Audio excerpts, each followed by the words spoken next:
नमस्कार दोस्तों, स्वागत है आपका हमारे इस्माइल फैमिली चैनल पर। दोस्तों, वास्तुशास्त्र में मोर पंख का बहुत अधिक महत्व होता है। वास्तुशास्त्र के अनुसार मोर पंख का घर में होना बहुत शुभ होता है। यह जिस स्थान पर भी होता है वहाँ की नकारात्मक ऊर्जा को नष्ट कर देता है।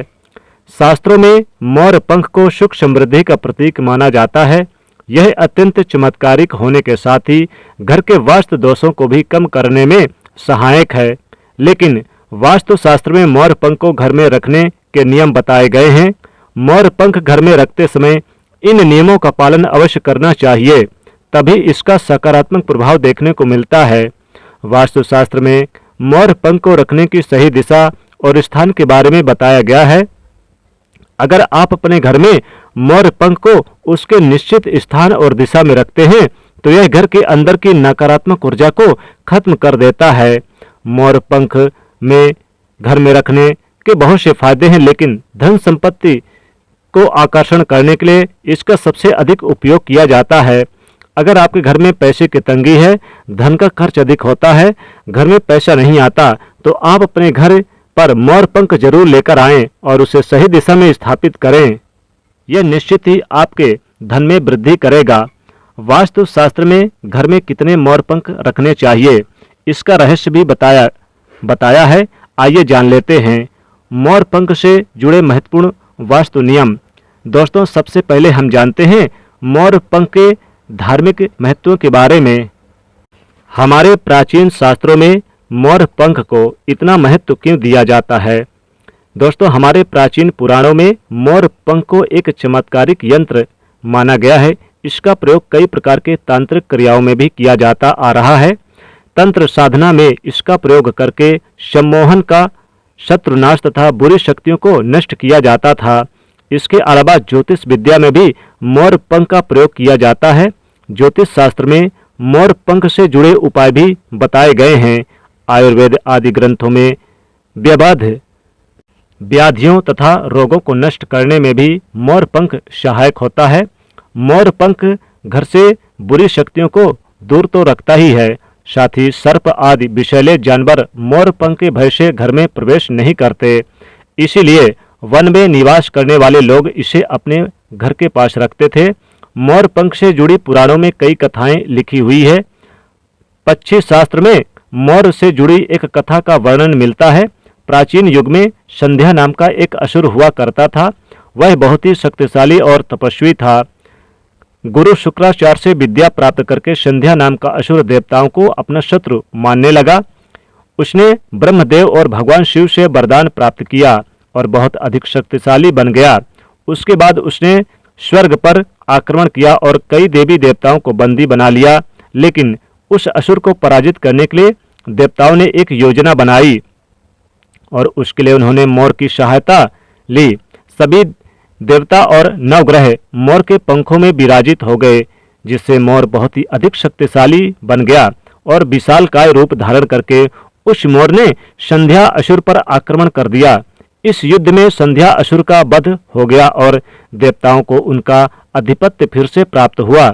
सभी देवताओं ने मोर की प्रशंसा की और उसे भी पूजनीय होने का वरदान दे दिया।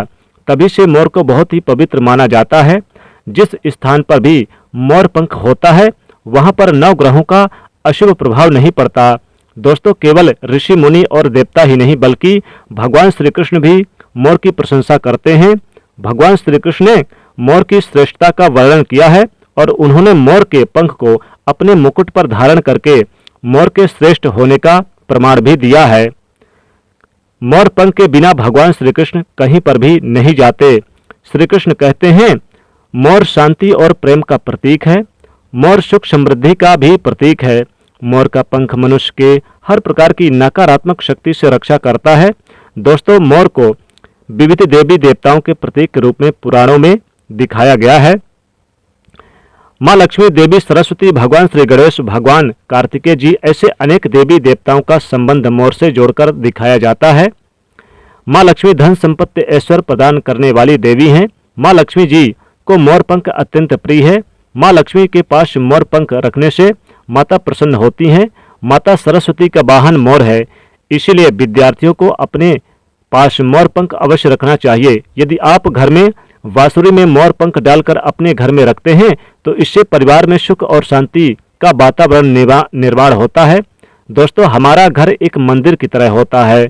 अगर इसमें रहने वाले सदस्य रोज आपस में झगड़ा करने लगे तो यह मंदिर कम, युद्ध का मैदान अधिक लगने लगता है। घर में कलेश और झगड़े होने के कई कारण हो सकते हैं, लेकिन सबसे बड़ा कारण होता है घर में नकारात्मक ऊर्जा का प्रवेश करना। लेकिन हमारे घर में ये नकारात्मक ऊर्जा आखिर कहाँ से प्रवेश करती है और इस नकारात्मक ऊर्जा को दूर करने के लिए कौन से उपाय करने चाहिए? वास्तुशास्त्र के अनुसार प्रत्येक घर में नकारात्मक ऊर्जा फैलाने वाली चीजें मौजूद होती है। इन वस्तुओं के बिना हमारा घर चल नहीं पाता। इन वस्तुओं को तो हम घर से बाहर नहीं निकाल सकते, लेकिन उस नकारात्मक ऊर्जा को अवश्य बाहर निकाल सकते हैं। इसके लिए हमें मोर पंख का प्रयोग करना चाहिए। आप मोर पंख ले और उसे अपने घर के मुख्य द्वार के पास हवा में जोर जोर से हिलाएं। इससे आपके घर के अंदर कीटनाश यानी कि जो नकारात्मक ऊर्जा है आपके घर से बाहर चली जाएगी। और आप रोज सुबह ऐसा करते हैं तो आपके घर के अंदर संपूर्ण नकारात्मक ऊर्जा धीरे धीरे समाप्त हो जाएगी और आपके घर में सकारात्मक वातावरण का निर्माण होगा। इसी बात को ध्यान रखते हुए आज हम आपको बताएंगे कि घर में वो कौन सी 3 जगह है जहां पर आपको मोर पंख जरूर रखना चाहिए। और इन जगहों पर अगर आप मोर पंख रख देते हैं तो आपके घर में भी सबसे अधिक सकारात्मक ऊर्जा बनी रहेगी। सबसे पहली बात, घर से नकारात्मक ऊर्जा को दूर करने के लिए अगर घर में नकारात्मक ऊर्जा है और परिवार के सदस्यों की तरक्की में अड़चनें निर्माण हो रही है तो आप अपने मुख्य द्वार के ऊपर गणेश जी की प्रतिमा रखें और प्रतिमा के दोनों तरफ मोर पंख अवश्य रखें। इससे आपके घर में किसी भी प्रकार की नकारात्मक ऊर्जा प्रवेश नहीं कर पाएगी। यदि आपका मुख्य द्वार वास्तुशास्त्र के नियमों के विरुद्ध है तो आप मुख्य द्वार पर त्रिमोर पंख अवश्य रखें। इससे वास्तु दोष समाप्त हो जाएंगे। दूसरी बात, ग्रहों के दुष्प्रभाव से बचने के लिए अगर घर के सदस्यों पर ग्रहों का दुष्प्रभाव है अथवा ग्रहों की स्थिति खराब चल रही है तो मोर पंख लें और उस पर गंगा जल अथवा शुद्ध जल का छिड़काव करें। फिर इसे ऐसे स्थान पर रख दें जहां पर किसी को दिखाई ना दें। इससे ग्रह शांति होने में मदद मिलती है। तीसरी बात, बुरी नजर से बचने के लिए अगर घर में किसी सदस्य अथवा बालक को बुरी नजर लग गई है, उस पर किसी की बुरी नजर का प्रभाव पड़ा है तो सोते समय उस व्यक्ति के तकिए के नीचे मोर पंख रखें और दूसरे दिन इसे किसी बहते हुए जल में अथवा कुएं में या तालाब में डाल दें। इससे बुरी नजर उतर जाती है। चौथी बात, पढ़ाई में मन नहीं लगता। अगर घर के विद्यार्थी का पढ़ाई में मन नहीं लगता, उनकी याददाश्त कमजोर है, पढ़ाई करते समय बार बार नींद आती है तो विद्यार्थियों को मां सरस्वती के सामने मोर पंख रखकर दूसरे दिन उस मोर को अपनी किताबों में रखना चाहिए। इससे विद्यार्थियों की एकाग्रता बढ़ेगी और मां सरस्वती की कृपा भी बनी रहेगी। 5वां उपाय, दुष्ट शत्रुओं से छुटकारा पाने के लिए अगर कोई शत्रु जानबूझकर आपको परेशान कर रहा है और बार बार आपको नुकसान पहुंचाने का प्रयास कर रहा है तो आप मंगलवार के दिन हनुमान जी के मस्तक का सिंदूर मोर पंख पर लगाएं और सुबह के समय बिना नहाए ही इसे बहते हुए जल में प्रवाह कर दें या कुएं में डाल दें। इससे शत्रुओं से छुटकारा मिलता है। छठी बात, मन वांछित फल प्राप्ति के लिए अगर मन की कोई भी इच्छा अधूरी है, कई दिनों तक कोशिश करने के पश्चात भी मन वांछित फल प्राप्त नहीं होता, कार्यों में बार बार रुकावटें आ रही है तो आप राधा कृष्ण के मंदिर में जाकर भगवान श्री कृष्ण को मोर पंख चढ़ाएं अथवा घर में ही श्री कृष्ण की मूर्ति पर मोर पंख लगाएं और अपनी इच्छा उनके सामने प्रकट करें।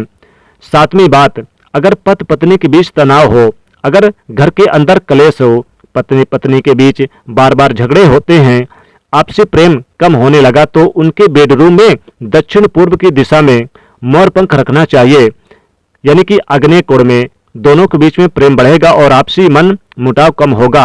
8वां उपाय, धन में वृद्धि के लिए अगर धन की कमी है, अचानक धन खर्च हो जाता है तो घर में तिजोरी अवश्य बनाएं। तिजोरी रखते समय ध्यान रहे कि तिजोरी को पश्चिम की दीवार पर सटा कर रखें और उसका मुख पूर्व दिशा की ओर करके रखें। इससे देवराज की कृपा दृष्टि बनी रहेगी। साथ ही माता लक्ष्मी जी की पूजा में मोर पंख रखकर उसे तिजोरी में रखें। इससे घर में सुख समृद्धि आती है और धन की कमी महसूस नहीं होती। यदि धन की समस्या आ रही है तो घर में आग्नेय कोण में अर्थात दक्षिण पूर्व की दिशा में अपनी कमर से ऊपर कंधे की ऊंचाई पर 2 मोर पंख शुक्ल पक्ष में लगाएं। जल्दी धन प्राप्ति के नए अवसर प्राप्त होने लगेंगे। 9वां उपाय, आप किसी भी शुभ दिन मोर पंख लेकर घर के किसी ऐसे स्थान पर रख दे जहां पर आने वाले लोगों की नजर सबसे ज्यादा पड़ती है। असल में मोर पंख नकारात्मक ऊर्जा को अवशोषित करता है, इसलिए आपको इसको ऐसे स्थान पर लगाना चाहिए जहां से सभी को नजर आए। मोर पंख का ये उपाय न सिर्फ आपको बल्कि आपके घर के सदस्यों के जीवन में भी सुख और समृद्धि जरूर लेकर आएगा। तो दोस्तों, उम्मीद है आपको यह जानकारी अच्छी लगी होगी। वीडियो को लाइक जरूर करें और कमेंट में सच्चे दिल से जय श्री कृष्ण और जय मां लक्ष्मी अवश्य लिखें। साथ ही आप इस चैनल को सब्सक्राइब कर लीजिए ताकि आपको ऐसे ही आध्यात्मिक जानकारी प्राप्त हो। आप सभी का धन्यवाद।